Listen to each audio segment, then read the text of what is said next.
할렐루야. 대강절 네 번째 주일날 아침에 예배 자리에 오신 성도님 한 분 한 분을 사랑하고 축복합니다.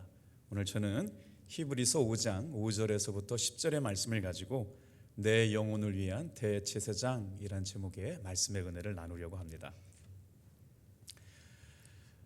혹시 저 사진이 누구를 이렇게 사진인지 아시겠어요?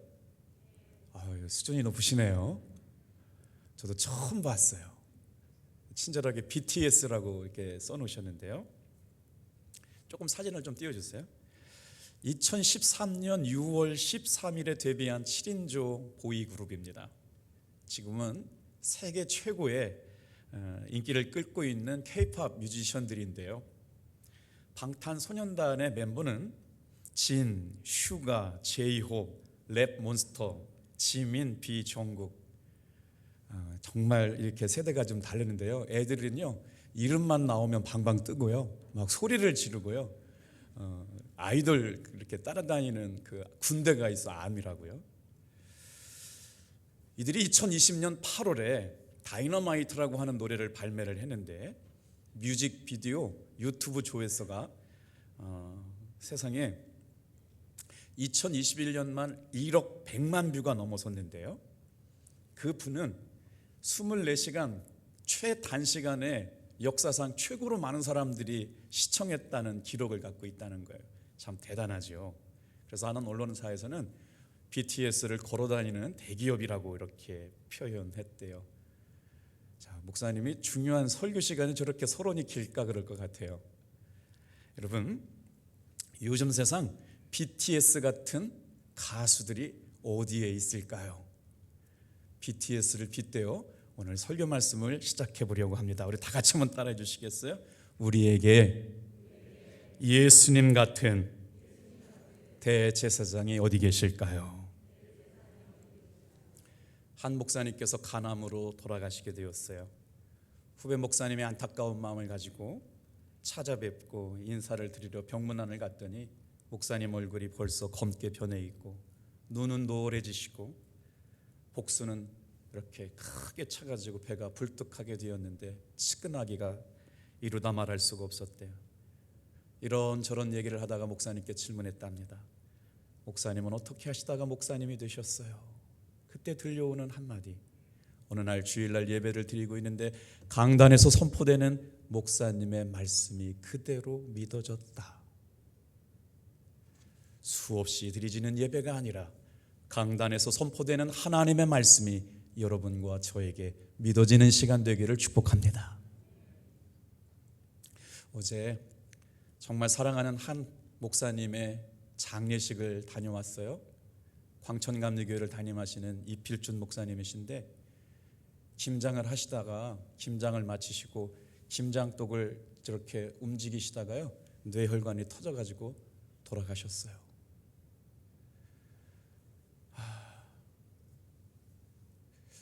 목사님 사모님이 돌아가시고 나서 교회에서 위로 예배를 드리는데 어제 눈이 되게 많이 왔잖아요. 가면서도 굉장히 어렵게 갔는데 장례 예배가 시작되는 동안 장로님들이 사모님을 이렇게 권사님들이 문구를 해가시고 성도들이 다 옆에서 오시고 계시면서 목사님이 마지막으로 인사를 한마디 하셨어요. 말씀이 안 나오죠. 눈물만 계속 흘리시더니 뭐라고 그러시냐면 여보 고생 많았어요. 사랑하는 우리 아내 천국 갔으니까 성도 여러분 박수 한번 쳐주세요. 다 눈물바다가 됐어요. 저도 그 표현을 목사님 그렇게 하실 줄 몰랐어요. 여보 고마워요. 여보 사랑해요. 당신 천국 갔으니까 감사해요. 사랑하는 성도 여러분, 목사님 막 우시면서 그러시더라고요. 우리 아내 천국 갔으니까 고생했다고 박수 한번 쳐달라고요. 박수를 쳐드리고 가시는데 장로님 권사님들이 운구를 하시고 내려가셔서 또 밑에 내려갔을 때는 전 교인들이 찬송을 부르면서 천국 환송 예배를 드리더라고요. 무슨 생각을 했냐면 59세에 돌아가셨어요. 참 젊게 돌아가셨죠. 고우시고 국회의원 비서관 하시면서 참 실력도 많으시고 아름다우셨는데 그렇게 짧게 가시면서 많은 생각을 주고 가시더라고요. 다 같이 한번 따라해 볼까요? 사랑하며 삽시다. 감사하며 삽시다. 용서하며 삽시다. 많은 생각들을 주고 가시더라고요. 오늘 사랑하는 성도 여러분, 저와 여러분에게 예수님은 어떤 의미가 있는가요? 다 같이 한번 따라해 보겠습니다. 내 영혼을 위한 대제사장. 그분이 누구신가 하는 겁니다. 바로 예수 그리스도시라고 하는 거죠. 예수님께서 친히 십자가의 제물이 되어주셔서 우리의 모든 죄를 다 짊어지시고 대속제물이 되신 그 사건을 통해 오늘 세 가지를 묵상하려고 합니다. 신약성경의 히브리서는 신약의 레위기라고 할 만큼 제사에 관한 말씀들이 많이 나오거든요. 그래서 예수 그리스도를 통해서 속죄함에 대한 이야기들이 많이 나와요. 그런데 오늘 본문을 읽으면서 놓치지 말아야 할 게 있어요. 이 본문이 읽혀지고 있는 사람들이 누구냐? 로마 황제의 박해 아래에 있는 사람들을 위하여 쓰여지고 있다는 거예요. 오늘 이 말씀을 묵상하면서 저는 이런 생각을 했어요. 이 힘든 세상 어떻게 살아가지? 고통과 눈물과 아픔과 상처가 많은 이 세상을 어떻게 살아가지? 그런데 히브리서 기자는 누구에게 말하느냐? 그럴 때 예수 그리스도, 우리 영혼을 위한 대제사장이 있음을 믿고 살아가라고 위로해 주시는 거예요. 어떻게 고난을 이기며 나가죠? 어떻게 삶의 위기를 이기며 나가죠? 삶의 눈물과 아픔을 이기며 나가죠? 오늘 히브리서 기자는 그때 내 영혼을 위한 대제사장이신 예수 그리스도를 붙잡고 살아가라고 말씀하고 있는 것이죠. 박해받고 있는 그리스도를 위해 쓰여졌다는 이 본문의 말씀을 묵상하면서 무엇이 초대교회 성도들에게 그렇게 힘이 되었을까? 예수님의 영원한 구속의 사건을 설명해 주는 이 본문의 말씀, 우리 한번 성경책을 다 드시고 나에게 영원한 대제사장이 어떤 의미가 있는지 히브리서 4장 14절, 15절, 16절을 읽을 텐데요. 성경엔 뭐라고 말씀하셨느냐? 우리를 위하여 대제사장을 주셨대요. 그분이 나에게 무슨 영향력이 있는데요? 그분을 믿으며 살아가는 삶이 나에게 도대체 어떤 일이냐는 거예요. 무슨 의미가 있냐는 거예요. 우리가 예수님을 믿을 때 알고 믿어야 될 줄로 믿습니다. 자, 14절 같이 읽겠어요. 시작. 그러므로 우리에게 큰 대제사장이 계시니 승천하시니 곧 하나님의 아들 예수시라. 우리가 믿는 도리를 굳게 잡을지어다. 우리에게 있는 대제사장은 우리의 연약함을 동정하지 못하실 리가 아니요 모든 일에 우리와 똑같이 시험을 받으시니로되 죄는 없으시니라. 그러므로 우리는 긍휼하심을 받고 때를 따라 돕는 은혜를 얻기 위하여 은혜의 보좌 앞에 담대히 나아갈 것이니라. 히브리서 안에는 우리의 영혼을 위하여 대제사장이 계시다라고 하는 말씀을 계속 말씀하고 있거든요. 우리 본문 말씀을 통해서 박해받는 성도들이 붙잡고 견고하게 흔들지 말아야 할 위로의 말씀, 소망의 말씀을 주셨다는 것을 같이 은혜를 나누려고 그래요. 자, 그분이 어떤 일을 했다는 거예요 도대체? 5장 1절 말씀을 다시 한번 읽어보겠습니다. 시작. 대제사장마다 사람 가운데서 택한 자이므로 하나님께 속한 일에 사람을 위하여 예물과 속죄하는 제사를 드리게 하나니. 대제사장이 하는 일이 뭐냐? 사람들을 위하여 존재하시는데 뭐예요? 하나님께 속한 일을 하세요. 그러면서 무슨 일을 하느냐? 예물과 속죄하는 제사를 드리는 일 하는 사람이 대제사장이래요. 자, 왜 하나님께서는 이런 일을 맡기셨을까요? 하나님께서는 예수님을 통해서 우리의 영혼의 대제사장으로 삼아 주셨어요. 자, 성경에서 대제사장이 되려고 하는 자격이 두 건이 있어요. 어떻게 해야 대제사장이 될 수 있느냐? 다 같이 한번 따라해 보겠습니다. 하나님에 의해서 임명된 사람, 사람들을 위한 제사장. 그러니까 제사장의 자격과 조건은 뭐냐면 하나님께서 임명한 사람이어야 하고 그의 삶이 다른 사람을 위해서 존재하는 삶이 되어야 한다라고 하는 것이죠. 제사장의 사명은 뭐냐면요, 하나님과 사람의 사이에서 중보자 역할을 감당하시는 거예요. 자, 성탄절이 이제 다음 주잖아요. 그러면서 예수님을 묵상했어요. 오늘 주일날 이렇게 영하 5도 10도까지 내려간 아침부터 이렇게 오전부터 예배에 나오신 분들 여러분 참 집중해 봅시다. 예수를 믿는다는 게 뭐냔 말이에요. 예수님이 이루신 일을 믿는 거거든요. 예수를 믿는다고 그럴 때 무엇을 믿냐고요. 그런데 예수님께서 말이에요, 우리를 위하여 하신 일이 있다는 겁니다. 어떤 일을 하셨다는 거죠? 보세요. 예수님께서 오늘 우리가 정말 허물 많고 죄 많고 고통과 눈물의 삶을 살아가는 동안에 주님이 이루어 주신 일을 믿는데, 자, 다 같이 한번 따라합시다. 끝까지 견고하게 잘 믿으십시오. 이게 히브리서의 권면이었어요.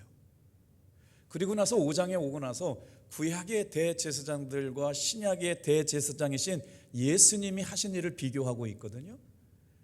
여기서 우리가 질문을 하나 갖고 있으면 설교 말씀을 들었으면 좋겠어요. 무슨 질문이냐?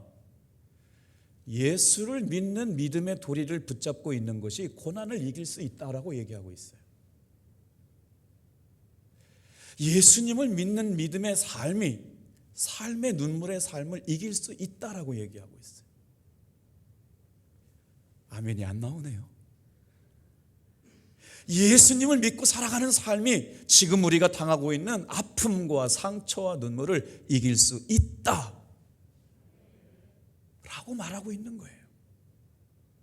여러분은 예수를 믿음으로 말미암아 내가 당하고 있는 삶의 고난을 이기고 있나요? 지금 박해당하고 있다고요. 예수 믿는다고 톱질을 당하고 있다고요. 예수 믿는다고 몽둥이로 맞고 감옥에 갇혀지고 있는데, 그 고난의 때, 사망의 음침한 골짜기를 지날 때, 눈물의 골짜기를 지날 때 엎드러지는 지나는 그런 삶의 위기 앞에 어떻게 살아가야 되나, 어떻게 살아가야 되나, 어떻게 살아가야 되나, 어렵다, 힘들다, 죽겠다, 너무너무 고통스럽다 라고 삶의 아우성이 넘쳐나는 그때에 히브리서 기자는 복음을 설명하고 있는데, 예수를 믿는 믿음의 도리를 굳게 잡으면 이겨나갈 수 있다 라고 이야기하고 있기에, 오늘 저와 여러분이 믿는 믿음도 그런가 하는 거예요. 한번 볼까요? 특별히 5장에 와서는 예수님께서 우리에게 왜 영혼의 큰 대제사장인가를 말씀하고 있거든요. 자, 히브리서에는 이미 예수님께서 우리의 영혼의 대제사장이신 것을 누누이 말씀하고 있거든요.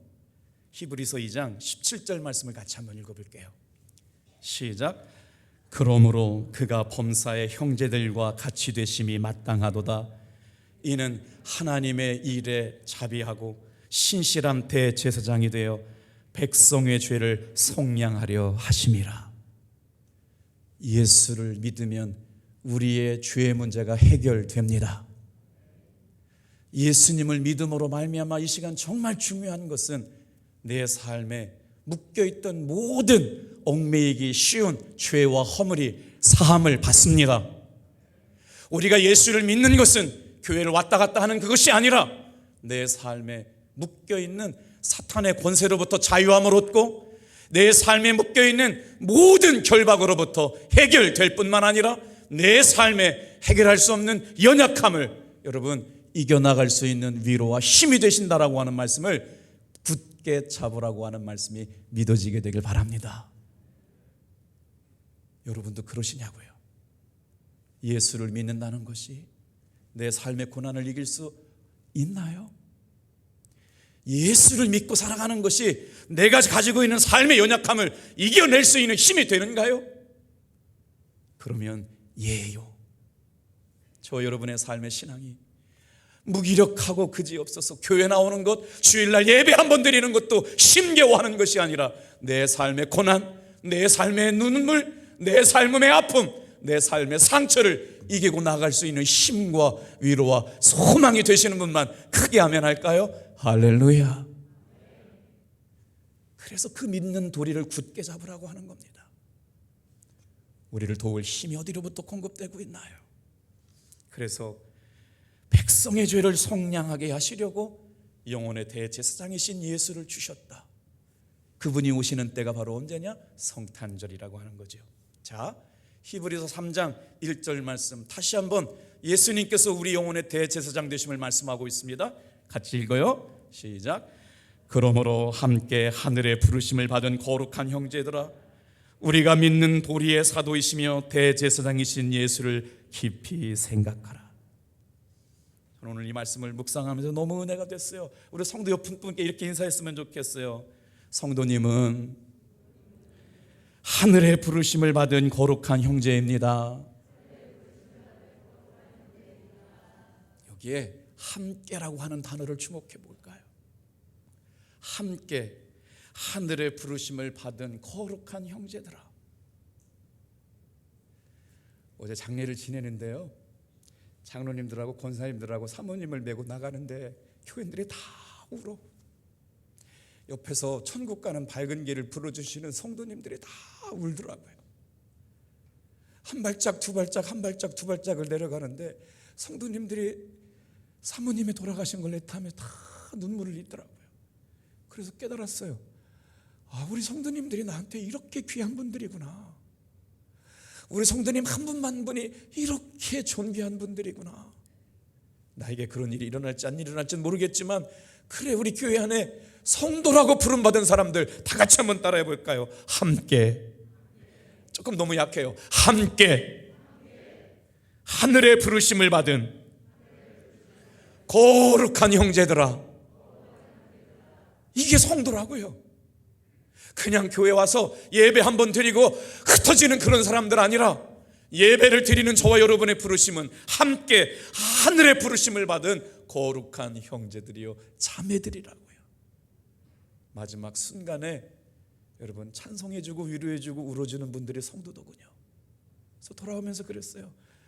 감사하다, 고맙다. 사랑하는 성도 여러분, 59세 사모님이 천국 가셨대요. 목사님이 인사를 해야 되는데 인사를 못해 울고만 계시더라고요. 여보 고생했어, 고마워, 감사해. 천국 갔으니까 우리 박수 한번 쳐드려요. 그리고 이제 운구가 시작됐는데 말이에요. 참 아름다우셨어요. 실력도 대단하셨는데 그렇게 가시더라고요. 오늘 여러분, 저와 여러분의 삶도 언제가 그날이 될지 몰라요. 성경이 뭐라고 말해요? 그러므로 함께 하늘의 부름을 받은 거룩한 형제들아. 오늘 저와 여러분이 드리는 예배 가운데 날마다 다 같이 한번 따라 합시다. 함께 하늘의 부르심을 받은 거룩한 형제들아. 이게 좀 마음에 좀 느껴지세요? 함께 하늘의 부르심을 받은 거룩한 형제들아, 자매들아. 그래서 뭐래요? 믿는 도리의 사도이시며 대제사장이신, 다 같이 한번 따라합시다. 예수를 깊이 생각하라. 성탄절에 예수님을 깊이 생각하시는 분 되었으면 좋겠어요. 놀랍지 않습니까? 자, 히브리서 저자는 구약의 대제사장들과 신약의 대제사장이신 예수님과 비교하며 말합니다. 5장 4절 같이 한번 읽어볼게요. 시작. 이 존귀는 아무도 스스로 취하지 못하고 오직 아론과 같이 하나님의 부르심을 받은 자라야 할 것이니라. 오늘 이 예배 말입니다. 내가 오고 싶어서 온 게 아니에요.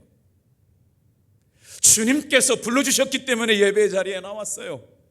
오늘 이 예배가 그냥 한번 왔다가 흩어지는 그런 예배가 아니라, 함께 하늘의 부르심을 받은 사람들이 하나님을 찬양하고 예수님을 구주로 영접하며 내 영혼을 위한 대제사장이신 예수님을 사랑합니다. 주님께서 나를 사랑해 주셨네요. 그 사랑 때문에 내가 삽니다 고백하며 살아가는 저와 여러분들 되기를 축복합니다. 그게 믿어졌으면 좋겠어요. 어떻게 강단에서 설교하시는 목사님의 말씀이 믿어졌다? 그래서 나는 신학교에 가게 되었다. 사랑하는 성도 여러분, 오늘 이 시간은 저는 그 여러분의 마음속에 마음의 문을 열고 하나님의 말씀이 믿어지게 할 능력이 없어요. 그런데 어떻게 해야 돼요? 사모하고 기대하고 의지하고 사랑하고 신뢰하는 사람들에게 하나님의 말씀이 믿어지는 시간 되기를 축복합니다. 그래서 오늘 세 가지를 묵상하려고 그래요. 어떻게 하면 우리 인생의 광야를 헤쳐나갈 수 있는 힘을 얻게 될까요? 인생을 살아가면서 이 험난한 광야를 이기고 살아갈 수 있는 믿음을 얻게 될까요? 자, 첫 번째 묵상해 볼까요? 다 같이 한번 따라하겠습니다. 우리에게 큰 대제사장 예수님이 계시기에 4장 14절로 갈게요. 같이 천천히 한번 읽어볼게요. 시작. 그러므로 우리에게 큰 대제사장이 계시니 승천하시니 곧 하나님의 아들 예수시라. 우리가 믿는 도리를 굳게 잡을지어다. 오늘 이 시간 여러분 삶의 고난 어떻게 이겨나가냐고요? 삶의 위기 어떻게 이겨나가냐고요? 삶의 고통 어떻게 이겨나가냐고요? 내가 당하고 있는 삶의 박해 어떻게 이겨나가냐고요? 히브리 사람들이 히브리 성도들에게 지금 이렇게 말씀하고 있는 거예요.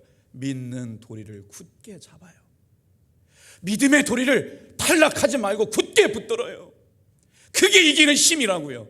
그게 삶의 위기를 건너가는 능력이라고요. 그게 하나님의 살아계심을 경험하는 일이라고요. 다 같이 한번 따라합시다. 믿음의 도리를 굳게 붙드세요. 오늘 이 말씀이 제게 큰 힘이 되었어요. 아픔이 많잖아요. 눈물이 많잖아요. 삶의 시험과 위기가 많잖아요. 그런 고통 가운데 있는 사람들이 지금 히브리서를 읽고 있는 사람들인데 말이에요. 믿는 도리를 굳게 잡으래요. 이게 이기는 힘이라고요. 오늘 이 시간에는 몸이 아픈 분도 있어요.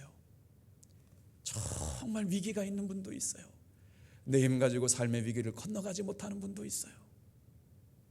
그런데요, 제가 오늘도 이렇게 기쁘고 눈물로 예배를 드릴 수 있는 게 이 시간 예배를 잘 드린 성도 가운데, 믿음의 도리를 굳게 잡은 성도 가운데 토요일날 금요일날 찾아와서 이런 말씀하세요. 목사님 감사해요. 1년 6개월 동안 탑동교회 와서 제 삶이 너무 많이 바뀌었어요. 탑동교회 와서 예배하고 하나님 앞에 찬양하고 주일날 예배 드린 것밖에 없는데 제가 올 때는 너무나도 힘들게 왔는데 말이에요. 1년 6개월이 지나고 나서 제 삶은 너무나도 많은 은혜를 주셨기에 이 감동이 잃어버리기 전에 목사님께 말씀드리고 싶어서 찾아왔어요. 그리고 나서 지금 일이 막 잘 되고 계시게 있대요. 여러분, 믿음의 도리를 굳게 잡는 여러분 되길 바랍니다. 하나님이 우리를 위하여 큰 대제사장이신 예수님을 주셨어요. 그래서 그분이 누구냐고요? 하나님의 아들이신 예수라. 우리가 믿는 도리를 굳게 잡고 나아가라고 말씀하고 계시죠. 유대인들에게 대제사장이 있어요. 구약의 제사장들은요, 누구의 자손이었느냐? 아론의 자손이었어요. 그 사람들은요, 물론 다른 사람들을 위한 대제사장의 역할을 했지만 자기가 죄가 있어요. 그래서 다른 사람의 죄를 살 수 있는 능력이 없어요. 자기가 죄가 있기 때문에. 그래서 구약의 대제사장들은 어땠어요? 대속죄일이라고 하는 날 지성소에 들어가 가지고 어린 양의 피를 바름으로 말미암아 자기의 죄를 깨끗하게 말했어요. 씻었어요. 그런데 예수님은 그럴 필요가 없으셨단 말이에요. 그래서 히브리서 기자는 구약의 대제사장들과 신약의 우리의 영혼을 위한 영원한 대제사장이신 예수 그리스도를 우리에게 소개시켜주고 있는 거예요. 사랑하는 성도 여러분, 오늘 그러면서 뭐라고 말하느냐? 하나님의 아들이신 예수님이 아론의 후손들보다 크신 분이래요. 아론의 후손의 제사장들은 사람의 반열의 반차를 따라 제사장이 되었어요. 그런데 예수님은 사람의 반열을 따라 여러분 제사장이 되신 게 아니에요. 아브라함이 11조를 들고 찾아온 살레만 멜기세덱의 반차를 따라 제사장이 되었대요. 구약에 등장하는 멜기세덱이라고 하는 반차를 따라서 예수님이 대제사장이 되었다는 말씀은 뭐냐면, 멜기세덱이라는 사람이 무슨 일을 했는지, 언제 태어났는지가 설명되지 않았어요. 그런데 아브라함이라고 하는 사람, 믿음의 조상이라고 하는 일컬어지는 아브라함이 멜기세덱에 11조를 갖다가 바쳤대요. 그래서 말입니다, 아론의 후손으로 오는 모든 레위 후손들과 비교할 수 없어요. 예수님께서는 누구의 후손처럼? 멜기세덱의 판차를 따라서 우리 영혼의 대제사장이 되셨다. 예수님은 누구신가? 저와 여러분을 위하여 세워주신 유일하고 영원한, 다 같이 한번 따라합시다, 대제사장. 그분이 하시는 일이 무언가로 오늘 말씀을 보려고 그래요. 자, 4장 15절 16절 읽어볼게요. 자, 이 말씀을 잘 읽으셔야 돼요. 그래야 오늘 설교 말씀이 이해가 될 수 있어요. 같이 읽어볼게요. 시작. 우리에게 있는 대제사장은 우리의 연약함을 동정하지 못하실 리가 아니요 모든 일에 우리와 똑같이 시험을 받으시니로되 죄는 없으시니라. 그러므로 우리는 긍휼하심을 받고 때를 따라 돕는 은혜를 얻기 위하여 은혜의 보좌 앞에 담대히 나아갈 것이니라. 이게 예배라고 믿어지시는 분만 아멘 할까요? 그렇구나. 예수님이 내 영혼을 위한 대제사장이 되실 때 어떤 역사가 일어나냐? 나의 연약함을 붙들어 주신다고요. 나의 삶의 눈물, 나의 삶의 아픔, 이루다 말할 수 없는 부족함, 연약함을 해결해 주실 수 있고 위로해 주실 수 있는 분이 내 영혼의 대제사장. 다 같이 한번 따라 합시다. 우리 주 예수 그리스도. 그 믿는 도리를 붙잡고 은혜의 보좌 앞에 담대하게 나오는 것, 이게 예배 아닐까요? 다시 돌아가요. 여러분의 삶의 고난 무엇 갖고 이겨요? 저와 여러분이 가지고 있는 삶의 연약함 무엇 갖고 이겨요? 히브리 사람들이 당하고 있는 삶의 고난 무엇 갖고 이겨요? 우리의 연약함을 위로해 주시고 기도해 주시고 같이 아파해 주시는 내 영혼을 위한 대제사장. 다 같이 한번 따라 할까요? 우리 주 예수 그리스도. 모든 일에 우리와 똑같이 시험을 받으셨어요. 그러나 우리와 달라요. 뭐가 달라요? 예수님은 죄가 없으시기 때문에 죄의 문제를 해결하실 수 있는 줄 믿습니다. 이게 구약의 제사장들과 다른 이유예요. 예수님이 우리의 영혼의 대제사장이 되실 수 있는 것은 예수님은 우리와 똑같은 성정을 갖고 계시지만 죄가 없으세요. 그래서 예수님께서 십자가에 달려 죽으심으로 친히 제물이 되셔서 대속의 은혜를 주심으로 말미암아 우리 인류의 죄, 나의 죄, 우리 모든 성도의 죄를 해결하여 주신 줄로 믿습니다. 그렇기에 예수님을 믿음으로 말미암아 우리의 삶에 때를 따라 돕는 은혜를 주시겠대요. 긍휼하게 만드셨대요. 은혜의 보좌 앞에 여러분 믿음의 도리를 굳게 잡고 하나님께 향하여 올라오는 성탄절기 되시길 바랍니다. 그래서 예수님을 믿고 사는 사람들은 예수님이 주시는 위로를 붙들고 삽니다. 예수님을 믿고 살아가는 사람들은 예수님의 십자가를 통해 위로받고 삽니다. 예수님을 믿고 살아가는 사람들은 예수님이 주시는 위로받으며 살아가는 거예요. 예수님을 바라보면 삶에 이길 수 있는 힘을 경험하고 살아갑니다. 내 힘 가지고는 도저히 이길 수 없는데 말이에요. 제가 목회하면서요, 정말 말할 수 없는 여러 사람들을 만났어요. 예를 들면 59세 된 사모님이 돌아가신 목사님을 생각해 보세요. 그 목사님 저를 정말 사랑했거든요. 일면식도 없을 때부터 저를 응원해 주셨어요. 김석규 목사는 잘할 거야. 김석규 목사는 정말 멋져. 제가 그분한테 제를 소개한 적이 없는데도 저 이름만 붙고 탑동교회 목사라고 하는 것 때문에 저를 그렇게 응원해 주고 사랑하셨는데, 그 사모님이 돌아가실 때 그 목사의 마음이 저게 똑같이 눈물이 나더라고요. 제가 사랑했던 장옥희 권사님의 아들은요 40세 얻었어요. 얼마나 금지우겹처럼 키웠겠어요. 세상에 정선에 있는 강에 물놀이 갔다가 그 자리에서 즉사했습니다. 예수 믿으면 그런 일 생기면 안 되는 거 아닙니까? 이해할 수 없는 일이 너무나도 많았어요. 그런데 세상 사람들처럼 예수님을 저주하거나 비난하거나 떠나지 않았어요. 끝까지 예수님을 붙들고 살았어요. 사랑하는 성도 여러분, 내 힘 가지고 안 되는 문제, 예수님을 믿는 믿음의 도리를 굳게 잡고 은혜의 보좌 앞에 나가는 여러분 되기를 축복합니다. 그게 고난을 이겼다고요. 그게 눈물을 이겼다고요. 삶의 아픔과 연약함을 이기게 하셨다는 거예요. 그 일을 위해서 예수님이 하신 일이 뭐냐고요. 자, 두 번째 따라해 볼까요? 아들이시면서도 고난으로 순종함을 배우신 분.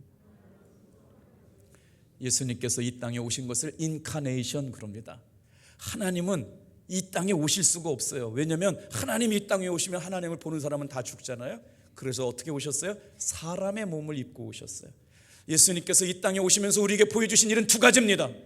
하나님을 사랑하는 사람들이 어떻게 예배하고 살아야 할지, 이게 대제사장이신 예수님께서 우리에게 보여주신 일. 첫 번째, 성도들이 하나님을 어떻게 예배하고 어떻게 사랑할지를 친히 몸으로 보여주신 사건.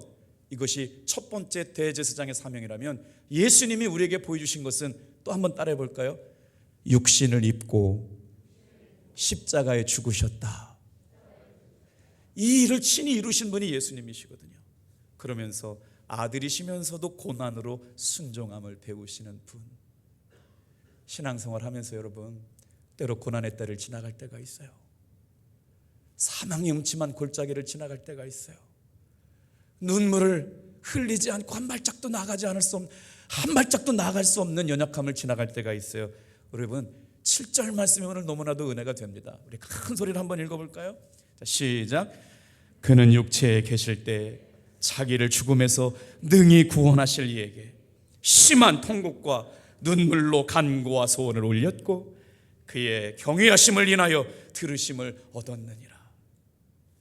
누구 때문에 우셨을까요? 예수님은 죄가 없어요. 하나님이시기 때문에 죄가 없어요. 예수님은 힘이 강하세요. 울 이유가 없어요. 그런데 우셨대요. 예수님은 능력이 많으시기 때문에 기도하지 않아도 돼요. 하나님이신데 그런데 기도하셨대요. 어떻게 기도하셨대요? 심한 통곡과 눈물로 간구와 소원을 올렸고. 예수님의 일생을 소개하는 단어입니다. 기도하지 않아도 되는 분이 그렇게 통곡하며 눈물을 흘리며 간구와 소원을 이루셨던 이유 한 가지, 바로 저와 여러분을 위한 일인 줄로 믿습니다. 그래요. 우리의 연약함을 대신 지시려고요. 우리의 죄를 대신 지시려고요. 우리의 부족함을 대신 해결하여 주시려고요. 그래서 하나님의 아들이시면서도 고난으로 순종함을 배우신 분. 놀라운 사실, 간구와 소원을 올리신 그 일들이 여러분 오늘 본문에 기도 응답의 비밀이 담겨 있습니다. 어떤 기도가 응답이 되고 어떤 기도가 하나님 앞에 들으심이 되느냐, 오늘 히브리서 5장 7절 말씀, 저와 여러분이 똑같은 예배가 아니라 하나님이 들으시고 하나님이 받으시는 예배 되기를 축복합니다. 여러분 어디서 발견하셨어요? 경외하심으로. 예수님의 기도가 응답이 됐어요. 예수님의 기도가 여러분 하나님 앞에 올려져 가지고요 들으심을 얻었대요. 오늘 저와 여러분이 드리는 이 예배 말입니다. 똑같은 예배가 아니라 하늘의 문이 열리고 응답의 문이 열리고 기적의 문이 열리고 삶의 문제가 해결되어지는 예배가 되기를 축복합니다. 여기에 대답이 있다고요. 다 같이 한번 따라합시다. 그의 경외하심을 인하여. 똑같은 예배 드리지 않기를 바라요. 전심으로요. 마음을 다하고 성품을 다하고 힘을 다한 예배, 하나님 앞에 예배하는 예수님의 경외하시며 그것이 응답이 되었다고요. 돌아오는 주일날 성탄절 예배를 드리거든요. 여러분 어떠세요? 자, 성탄절을 맞이했어요. 지난주에 감사헌금을 3만 원 드렸는데 돌아오는 주일이 성탄절이네요. 봉투만 바꿔가지고 성탄절 예배를 드리셨나요? 제가 드리는 설명을 듣고 여러분 다음 주 성탄절 예배를 준비해 주셨으면 좋겠어요. 자, 베들레헴에 구원자 아기가 태어났다라고 하는 것을 동방의 박사들이 별을 보고 쫓아왔죠. 세상 사람들은 다 몰랐습니다. 그러나 별을 연구했던 천문학자들이 기이한 조짐이 보이고 있고 세상에 놀라운 구원의 역사가 일어날 걸 알고 나서 준비한 예물이 있었어요. 황금과 유향과 모략입니다. 세 가지 예물을 가지고 아기 예수께 와서 엎드려 경배하는 사건이 여러분 다 아시잖아요. 이 사건을 개혁자 루터는 뭐라고 해석했느냐, 여러분 돈으로 해석하면요 신앙이 재미없어요. 루터는 황금과 유향과 모략을 어떻게 했느냐, 다 같이 한번 따라해 보세요. 예수님을 향한 믿음, 이게 황금이라고요. 우리가 드리는 믿음은요, 예배라고 하는 건요 황금과도 같은 거예요. 변함이 없어요. 영원해요. 그것이 성도의 믿음이라고요. 루터는 황금을 믿음으로 해석했습니다. 유향은요 예수님에 대한 소망으로 해석했어요. 삶의 모든 것이 끝나도 예수님을 향한 부활의 소망, 천국의 소망, 영생의 소망은 성도들에게 꺼지지 않습니다. 이 믿음을 붙잡는 사람들이 주님 앞에 몰약을 드린 거예요. 소망을 붙잡고 살아가는 사람들에게 황금과 유향과 모략, 그 다음 뭐예요? 믿음, 소망, 사랑. 모략을 사랑으로 해석했어요. 돌아오는 주일에 여러분, 예수님의 사랑을 마음속에 새기고 살아가는 사람들이 아기 왕 되신 예수님께 엎드려 경배할 때 황금과 유향과 믿음을 물질로 계산하지 말고 믿음과 소망과 사랑으로 대입해서 주님께 엎드려 경배하는 저와 여러분 되기를 바랍니다. 그가 응답하신 이유, 그의 기도가 소원이 들으심을 얻은 이유, 다 같이 한번 따라하겠습니다. 그의 경외하심을 인하여 성도들을 위하여 탄식하며 계시는데, 7절 말씀을 윗줄 쳐서 읽어볼까요? 그가 육체에 계셨을 때에 하나님을 향한 간절한 기도와 소망으로 하나님 앞에 많은 부르짖음과 눈물로써 자기를 죽음에서 구원하실 수 있는 분께 기도의 탄식을 드렸던 이유, 저와 여러분을 위한 은혜에서 시작된 일인 줄로 믿습니다. 8절 같이 한번 읽어볼까요? 시작. 그가 아들이시면서도 받으신 고난으로 순종함을 배워서. 자, 이제 결론이에요. 다 같이 한번 따라하겠습니다. 모든 자에게 구원을 주시는 구원의 근원이 되시는 분. 사랑하는 성도 여러분, 예수님께서 그렇게 기도하셨던 기도는 세상과 맞서는 기도였습니다. 세상의 주류에 타협하고 흘러가는 기도가 아니라 예수님께서 십자가 위에서 흘리셨던 그 간절함과 눈물과 탄식과 고통은 우리를 구원하시겠다는 세상과 맞서 싸우는 기도, 중보기도자의 사명을 감당하셨던 예수님의 사명이었어요. 오늘 이 자리에 저와 여러분들을 위하여 눈물과 탄식으로 기도하셨던 기도를 붙잡고 넉넉히 이기시는 여러분 되길 축복합니다. 세 번째, 다 같이 한번 따라해 보세요. 모든 자에게 구원을, 영원한 구원의 근원이 되시는 분. 우리 9절 10절 크게 읽고 마칠게요. 시작.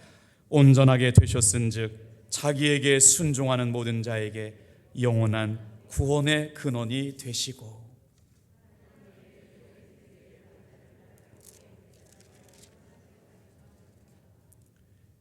믿음의 증거가 어떻게 나타나느냐? 믿음의 증거를 갖고 구원의 증거가 내 삶에 어떻게 나타나느냐 궁금하시죠? 오늘 성경은 이렇게 얘기하고 있어요. 구원받은 증거가 어떻게 나타난다고요? 다 같이 한번 따라합시다. 믿는 사람들의 순종을 통하여. 믿어지시고 깨달아지셨으면 아멘 해보세요. 구원받은 증거가 어떻게 나타났다고요? 예수 그리스도의 구속, 예수님을 믿음으로 말미암아 내 영혼의 영원한 대제사장이신 예수가 나를 위하여 기도하시고, 나를 위하여 피 흘리셨고, 나를 위하여 십자가를 지셨고, 사망과 죽음을 이기시고 부활하신 영원한 대제사장이 되셨다라고 하는 걸 믿는 사람들은 어떻게 따라갔다고요? 다 같이 한번 따라해 볼게요. 믿음으로 순종하여. 9절 말씀이 그 말씀이에요. 9절 읽고 맞춰요. 시작. 온전하게 되셨은즉 자기에게 순종하는 모든 자에게 영원한 구원의 근원이 되시고. 오늘 저와 여러분의 삶에 우리의 영혼을 구원하시는 예수님 앞에 순종하는, 예수님께 순종하는 사람들을 통하여 영원한 구원의 근거가 되셨다. 믿는 자의 도리는 순종인 줄로 믿습니다. 기도하겠어요.